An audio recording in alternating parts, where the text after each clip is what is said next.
Arizona, 2018. Mike Blassie's daughter found a letter in her father's wallet, yellowed, torn, barely readable. He'd carried it for 50 years, never showed anyone. It was dated April 15th, 1969, written to himself, the day after his best friend Tom died. Tom, I know you can't read this, but I need to write it so I don't forget. You made me promise to bring you home. I promised. I meant it. I don't know how long it'll take, but I won't stop until I find you, even if it takes the rest of my life. The rest of his life turned out to be 50 years. Vietnam, 1969. Tom died in Mike's arms. Last words. Don't leave me here. The next day, Firebase Charlie was overrun. Tom's body lost in the chaos. Mike went home, built a life. But every year he went back, searched the jungle, talked to locals, spent his retirement savings, 50 trips, 50 years. His family thought he was obsessed, but he'd made a promise. 2018, a farmer found bones. DNA test, Tom. Mike kept his promise. Half a century late, but kept. This is that letter. This is that promise. Before we begin, hit subscribe for more stories of loyalty that transcends time. Drop a comment telling me where you're watching from. Brotherhood has no borders. April 15th, 1969. Tom, you died yesterday. I'm writing this because I need to remember exactly what you said, exactly what I promised, exactly why I can't ever stop looking. Your last words, don't leave me here, Mike. When this is over, bring me home. I said, I promise, brother. You died 30 seconds later. I held you while you went. And now they're telling me your body is gone, lost, MIA. But I made you a promise. And I'm going to keep it. I don't know how. I don't know how long it'll take, but I will bring you home. Your brother, Mike.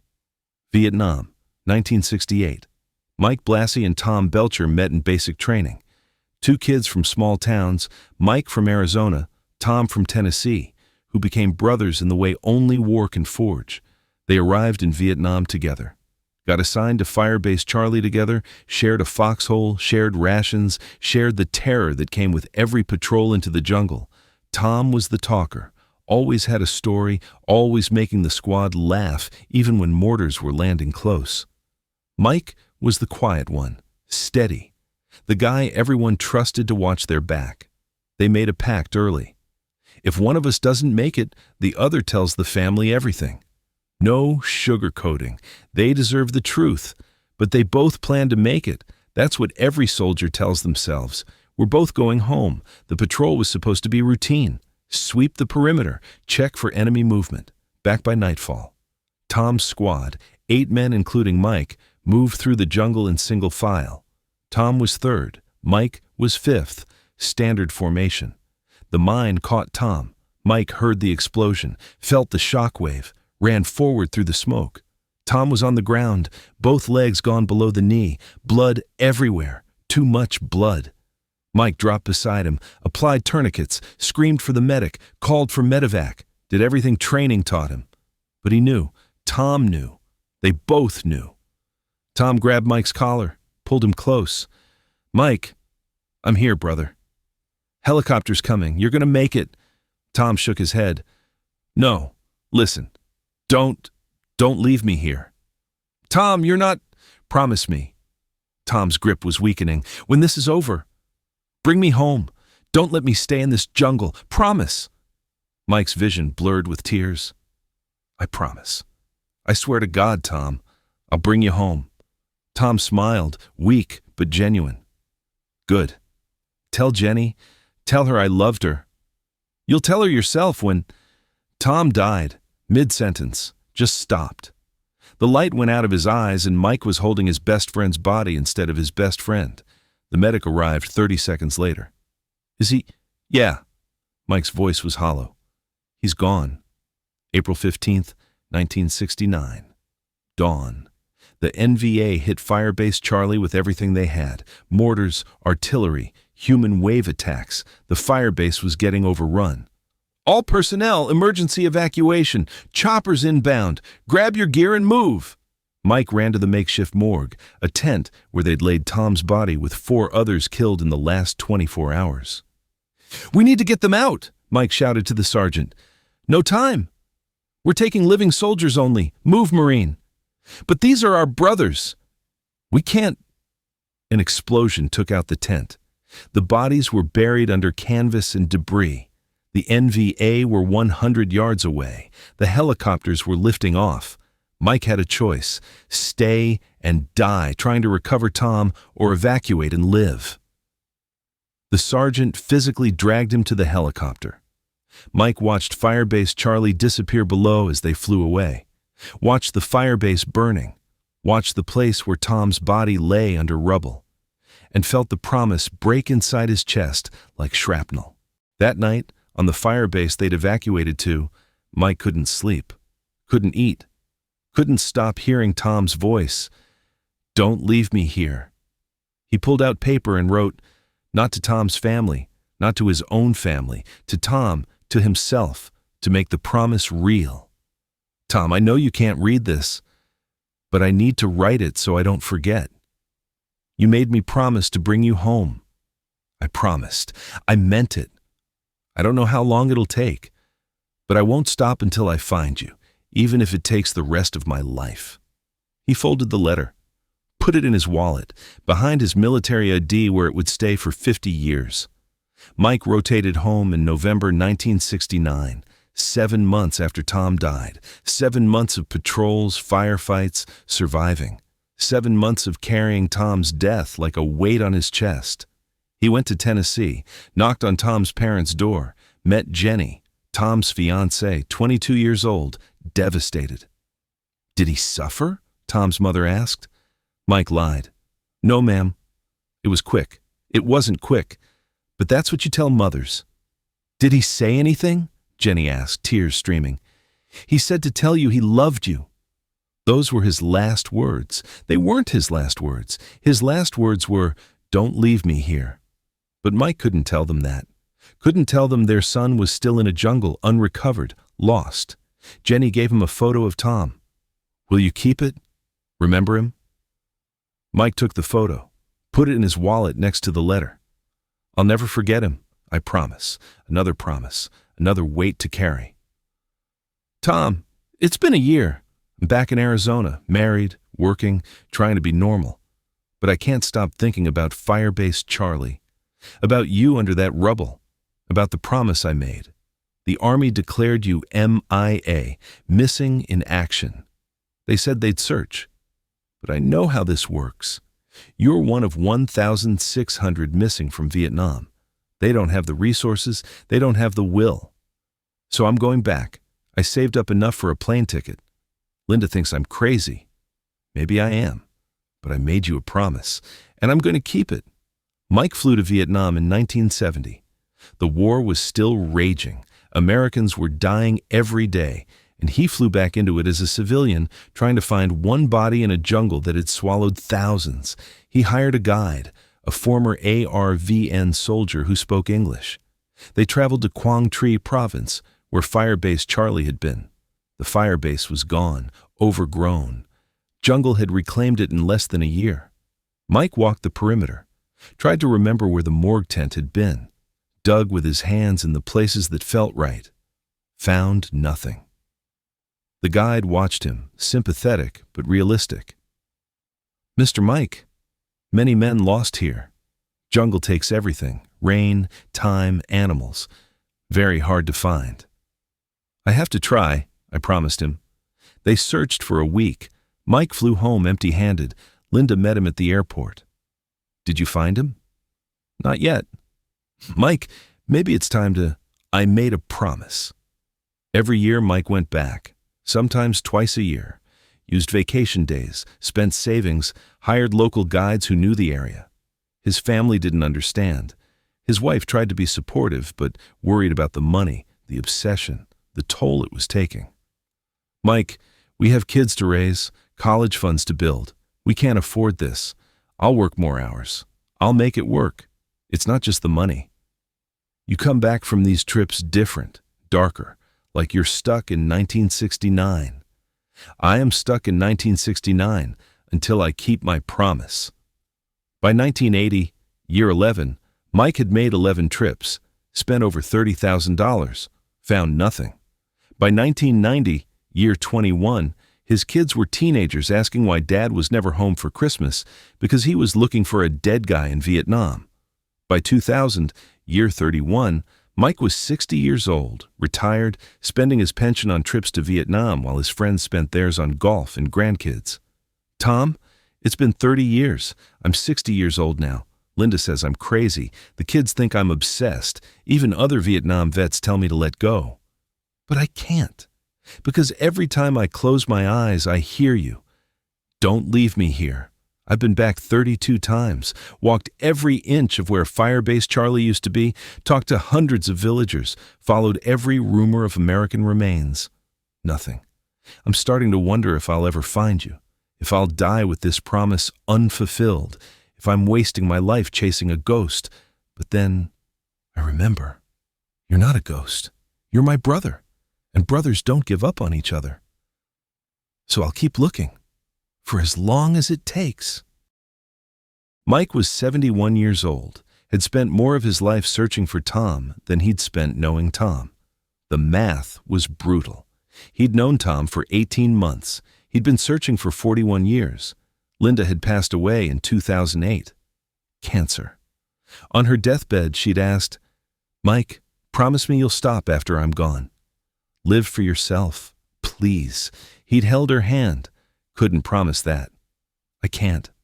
I made a promise to Tom first. She'd smiled sadly. Understood. Then find him, Mike, so you can finally rest. After she died, Mike's kids tried one more intervention. Dad, you're 71. You can barely walk anymore. This trip to Vietnam every year, it's going to kill you. Then I'll die keeping my promise. That's better than dying having broken it. His daughter Emily, the one who'd later find the letter, tried a different approach. Dad, what if he's not there? What if he was recovered and you just don't know? Then I'll find out where he is and visit his grave. But I need to know. I need to finish this. Tom, it's been 45 years. I'm 75 years old. My knees don't work. My back hurts. The doctors say I shouldn't fly anymore. I don't care. I'm going back next month, maybe the last time, maybe not, but I'm going. Because I made you a promise when I was 23 years old, and I'm going to keep it even if it kills me. I'm tired, Tom. So tired. Tired of searching, tired of failing, tired of living with this weight, but I can't stop, won't stop, because you're still out there, and I'm still your brother. Mike was 79 years old. The trip to Vietnam that year almost didn't happen. He'd collapsed at the airport from exhaustion. His kids begged him not to go. But he went anyway. He hired the same guide he'd been using for 20 years, a Vietnamese man named Nguyen, whose father had fought for the North, but who respected Mike's loyalty. Mr. Mike, every year you come, every year we search. Maybe it is time to accept. Mike shook his head. One more year, Nguyen. Just one more. They searched the familiar ground, the place where Firebase Charlie had been, where the morgue tent had stood, where Mike had last seen Tom's body. Nothing. Mike stood in the jungle, 79 years old, physically broken, and screamed at the trees. Tom, where are you? I'm trying, brother.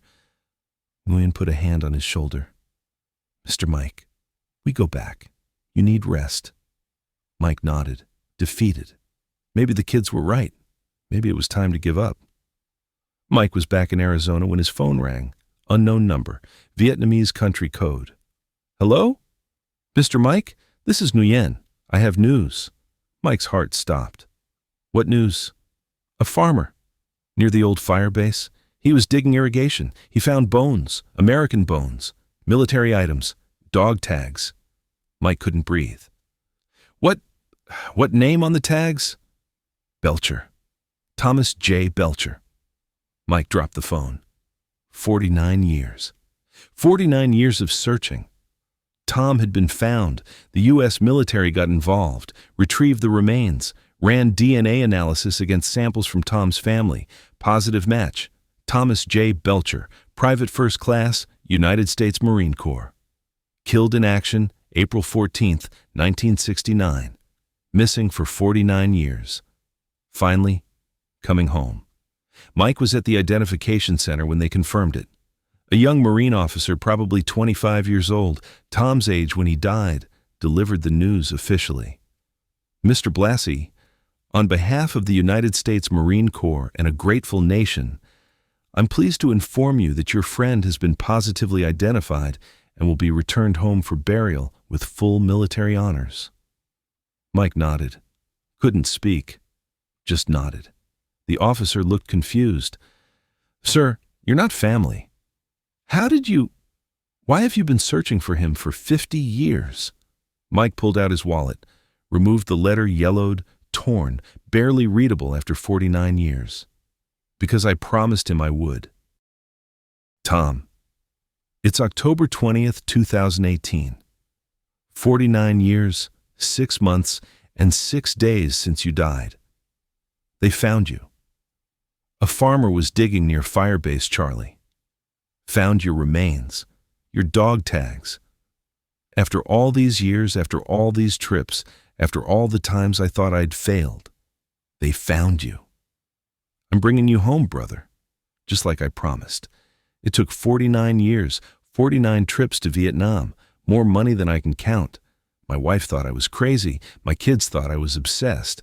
Other vets told me to let go, but I couldn't because I made you a promise, and you were my brother. And brothers keep their promises, no matter how long it takes. I'm 79 years old now. You're still 23. That's how it works. You stayed young while I got old, stayed in Vietnam while I went home. But I never forgot you, never stopped looking. Next month they're flying you home. There'll be a ceremony, full military honors. Your family will be there. Jenny, she's 72 now, Tom. She never married. Said you were the only one. I'll be there too. To finally finish this, to finally say, I kept my promise, brother. It took me 50 years, but I kept it. Your brother forever, Mike, Dover Air Force Base, Delaware. The military transport landed carrying Tom Belcher's remains. A color guard stood at attention. An honor detail waited to carry the flag-draped casket. Mike Blassie stood at the front of the small crowd, Tom's family beside him, nieces and nephews he'd never met, since Tom's parents had passed years ago, and Jenny, 72, in a wheelchair, crying. The casket came down the ramp. The color guard saluted.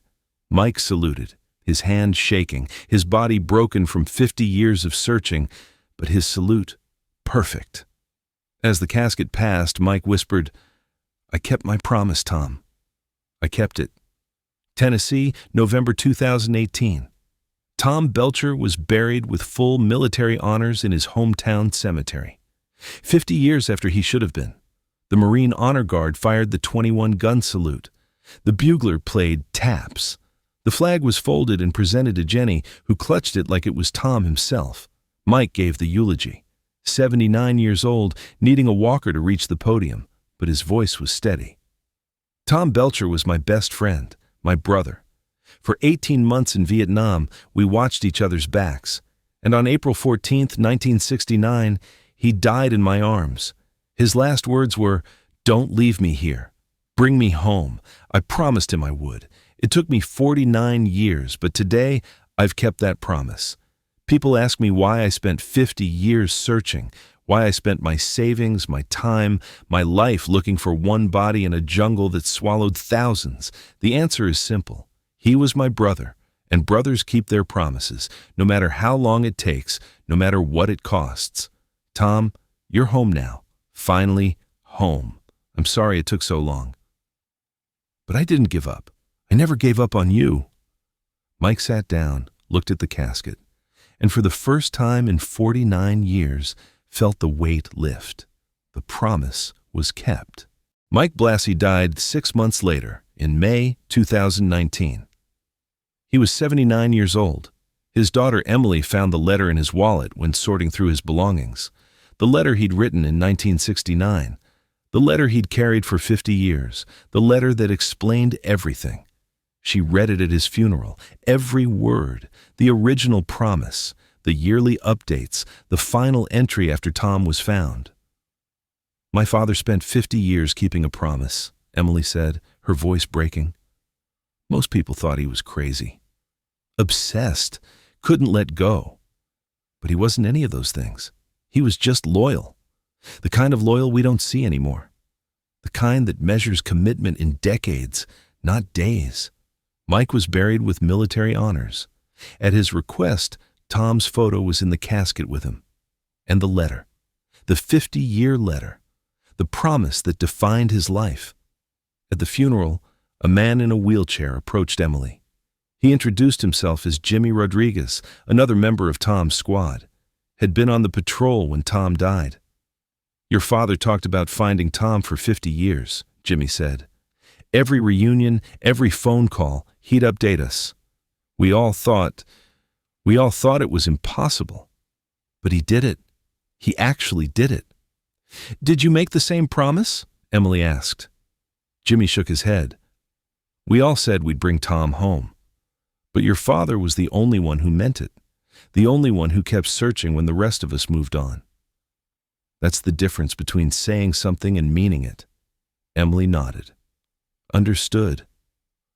Her father had spent more of his life keeping that promise than he'd spent making it. The letter, the 50-year letter, is now in the National Vietnam War Museum, preserved behind glass, a testament to loyalty that refused to quit. The last line, written in 2018 with a shaking hand, reads, "Tom, I'm 79 years old. You've been gone longer than you were alive, but I found you. I kept my promise. And now, finally, both of us can rest." Subscribe for more stories of loyalty measured in decades, promises that outlasted everything, and brotherhood that death couldn't break.